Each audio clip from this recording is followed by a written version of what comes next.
started this project because he wanted to give back to communities. We welcomed him here today so that he could pick up the products, all the toiletries, and share a bit of his story. So this is Peter, and he's going to share his story. My name is Peter. Why I started what I started is because I lost a son to the streets because of his opiate and drug addiction. That's why I do what I do. I was devastated to lose a son to the streets, which I had no control of. I get a little overwhelmed. I loved Travis. He was handsome. He was smart. He was just a real good kid, young man. You being young, it's peer pressure. You all know right from wrong. You just get led somehow the wrong way. We make our own decisions, and I fight battles every day. Trust me. I wasn't a real good father because I was not always there. Professionals tell me I shouldn't think like this, but I do. I always felt and feel that I could have done more to save my son. I had to do something. So I had a doggy daycare before I did what I do now.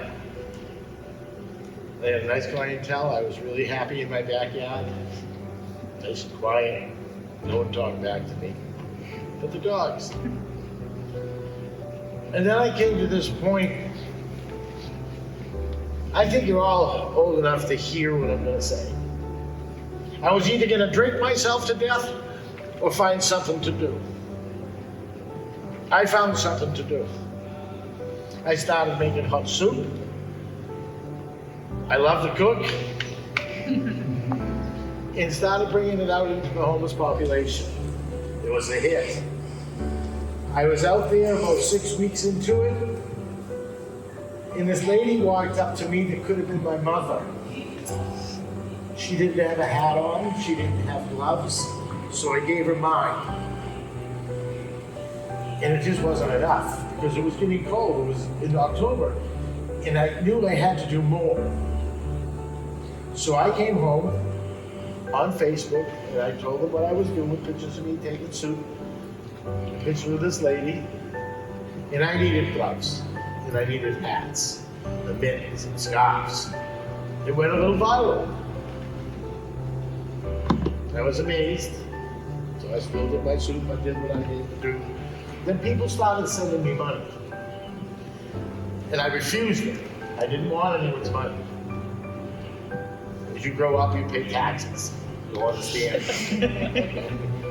So I didn't want to claim it on my taxes. I wanted nothing to do with collecting anyone's money.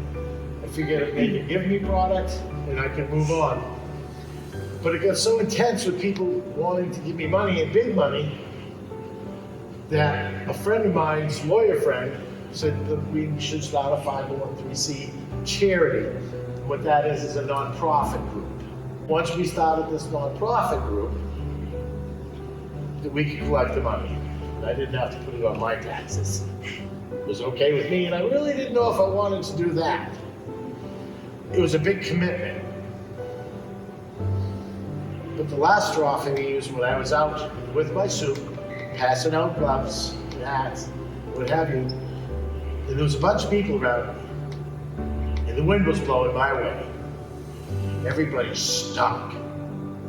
People on the streets don't necessarily have a place to take a shower. You guys, you wake up, you take a shower if you want them, you change your underwear, you change your socks. You have that privilege. They don't, for the most part. And not everybody's on the streets because they're a drug addict. They've either got kicked out because they're not paying the rent, budget cuts, mental illnesses, the whole nine yards. So as the wind was blowing to me, I said to the lawyer standing next to me, passing out soup, the one that was doing my paperwork for my charity, I said, these folks stink. Where are they taking a shower? And for a lawyer not to have an answer, I was dumbfounded. He didn't know, I didn't know. So I did a little thinking that night, and I said, there's gonna be showers, there's gonna be something. The hospitals won't let anyone in, take a shower. You can't knock on someone's door and say, hey, can I take a shower in your house? That doesn't happen. So I did a little research, and I found I could buy portable showers, but they were really expensive, $50,000 a piece. So I started knocking on doors to raise money for the shower. And today I have 3 of them at $50,000 a piece. Robert Kraft bought me. I got a phone call from him 6 months ago, and I had no idea he was gonna call me. He introduced himself, and I said to him, if I didn't know the voice, I would have thought this was a sham. This was a joke, but it wasn't. He sent me a check for $50,000, and I bought a little shower, which I have 3 of them now. And this shower that he bought me is going to a veterans group in the next 6 weeks. I buy them and I give them away. But it's easier said than done. I find cities to get in. I just think it all starts with you children. We all know right from wrong. We really do. Peer pressure is the worst. Walk away. If someone wants you to do something and you know it's not right, just walk away. Because if I was to take you out on one of my buses, or wherever I go, and you see how these folks are living on the streets, it makes you sick. Not good. It really isn't. So not only do I have the 3 showers, I have 2 big, huge school buses, like the ones that pull out here, and I transformed them. I painted them red. I like red. And they're all walk-in closets with brand new boots, jackets, backpacks. Ocean State Job Lot, you familiar with who they are? Ocean State Job Lot store? Well, they gave me over 6,000 backpacks last winter. They gave me over 4,000 winter coats last winter. They're a big partner. And I have big partners that help us financially. Not only do I have the 2 big school buses, I have 2 mini buses. One follows the shower. It has a little duffel bag with toiletries, socks, underwear, bras for women, hygiene kits for women. These guys, this is what we put together with all the stuff you guys raised for us. And they survive on this all week long, months, until we see them again, Last year, just to give you, I know I go back and forth, because that's who I am, we passed out over $50,000 in boots. We bought them. Can you imagine going outside and sneakers in the room? It's crazy. We can do anything, and you can do anything you want to do if you put your mind to it. I've proved it. People would have thought I was crazy. Really. That where we've come in the last 4 years to be where we are and what we're doing and where we're going is really unheard of, especially through the virus. There are a lot of nonprofits that are making it. It has made us stronger. Through the virus, we put out close to 20,000 brown bag lunches. And I made most of them myself with 3 other people. Every day, we make 100, 150, 200 brown bag lunches, go to different areas because the soup kitchens closed down. I have a little barbecue trailer that I just built, and it's got a griddle on it for bacon and eggs, and it's got a barbecue on it.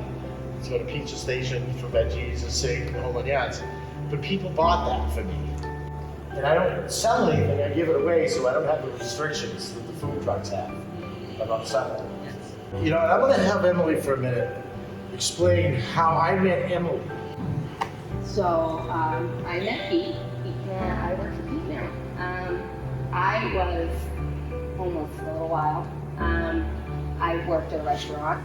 My boyfriend worked at a restaurant, and when COVID hit, we both lost our jobs. We are kind of young. We didn't understand how unemployment worked. We had no money, so we looked up on the internet where we could find public showers and I found Pete. And I guess he saw something in us, and he gave me a second chance. And now he's family, and I love him to death, and he does a really awesome thing for the community. Thank you for sharing. Thank you for sharing. Everyone has a heart. Just some people don't know how to use it. There wouldn't be anything I wouldn't do for somebody in need. Anything, even if I don't like it. Because I can't judge people at all.